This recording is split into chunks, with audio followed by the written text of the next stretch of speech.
There are about 3 of the homework problems that I wanted to go over in a recording. One of them is problem 1.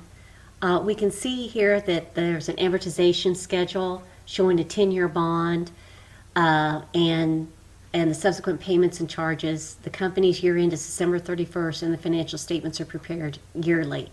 This is a really good little problem because it's actually a puzzle, and you kind of have to look at this amortization table and figure out what these unknowns are. So ideally, I'd like you to attempt this on your own and then come back and check your answers.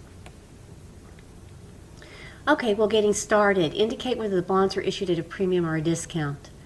So we can see that the bonds were issued at $94,349, and then that grew to $100,000. So the $100,000 at the end of the life of the bond, the maturity value is always going to equal its face value. So the maturity value will equal the face amount. And let's talk about that just briefly. So what we're seeing here is that there is a $100,000 face amount.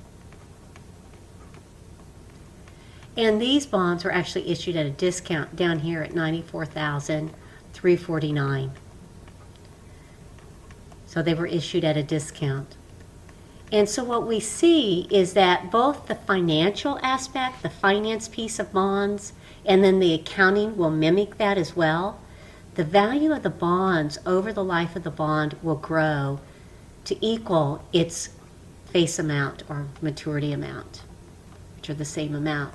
So the discount, so when the bond is issued at a discount, the value of that, the carrying value of that bond grows and grows and grows until at the end of the life of the bond, the carrying value equals the face amount, which happens to also be the maturity value of the bond.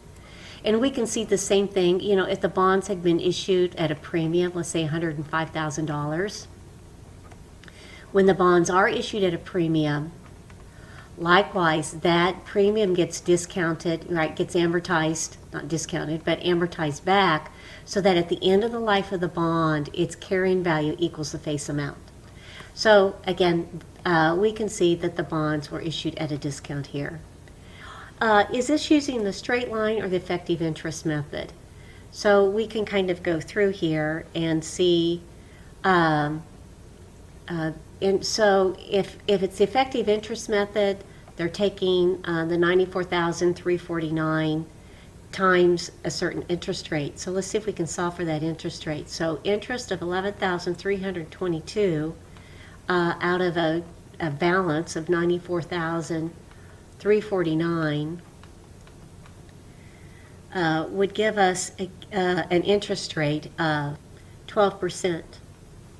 And likewise, the following year, this $11,361, that was interest based on a carrying value of $94,671. And there again, we'll see 12%. So that's using the effective interest method. And by the way, that's the only method I have gone over in this chapter. I really didn't hit the straight line method because there's really no need, with Excel these days, there's really no need for a company to use the straight line method. It made sense back when these amortization tables were manually prepared, but really it doesn't make sense to use a straight line method because you can so easily plug your formula into Excel and just copy it down and you're done. So, given that we can copy all of this down, the effective interest method just, it's theoretically the correct method to use. And really the straight line method no longer saves time like it used to when everything was done manually. Okay, we just solved for the effective interest method because I took interest expense, and again this column, because it's changing, that's the interest expense amount, isn't it? And this cash would be the cash interest payment. So the cash interest payment would be $11,000.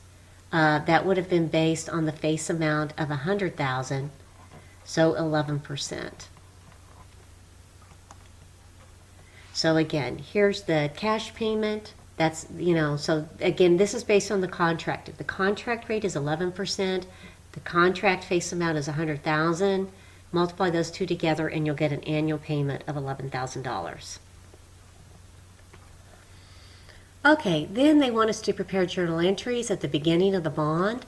So, on January 1, they want us to make the journal entry for this. So the carrying value, so cash would have come in of $94,349. We would put $100,000 in the bond itself.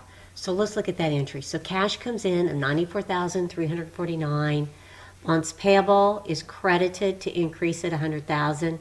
And then we would plug the difference. We need a debit to balance of $5,651. That will go to the discount because the bond sold at a discount. Okay, and then at December 31st, what would be the journal entry? So let's go to year end. Here's our interest payment and our interest expense. So we're going to debit interest expense, credit cash or interest payable. So we can see here's our interest expense, $1132. Here's our credit to cash, or they're using interest payable. Those don't balance. We need a credit to balance, $322, and that's going to be used to reduce the discount.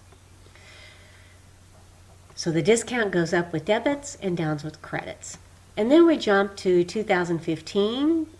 So prepare the journal entries to reflect the bond transactions for 2015. So first off, let's look at the end of 2014, we would have had an interest payable of $11,000, right? Just like we have here at the end of 2008, there is this interest payable of $11,000. That's going to be the same amount year after year after year. Let's take a peek at that. Again, we will have a credit to interest payable every year in because the payment doesn't actually take place until January 1. So on January 1, we're going to reduce our interest payable and record the cash payment.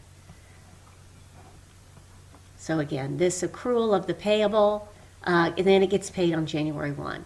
Now let's take a peek at December 31st.